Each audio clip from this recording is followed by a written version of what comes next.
Is your Spectrum cable box not lighting up? Don't worry, you can likely fix it yourself. The most common cause is a simple power issue. First, ensure the power cord is securely plugged into both the cable box and the electrical outlet. Test the outlet by plugging in another device, a lamp or phone charger. If the outlet isn't working, try a different one or check your circuit breaker. Next, inspect the power adapter for any visible damage like frays or kinks. If you find damage, it's likely the culprit.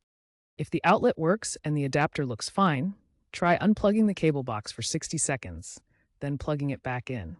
This often resets the internal components. If still no light, your box may need replacing. If the basic power checks don't solve the problem, it's time for some slightly more advanced troubleshooting. If you have a multimeter, you can test the voltage output of the power adapter. It should be around 120 volts AC. A significant drop indicates a faulty adapter. Also, consider whether recent power surges or outages might have damaged the box's internal surge protector. If you suspect surge damage, or if your box is several years old, it might be time for a replacement. Before calling Spectrum, try using the Spectrum app to run a system refresh or power diagnostic. If none of these steps work, contact Spectrum support at 1-800-892-4357. They can help determine if the issue requires a technician visit or a new cable box. Remember that aging hardware is a common issue, and Spectrum may offer a hardware refresh program.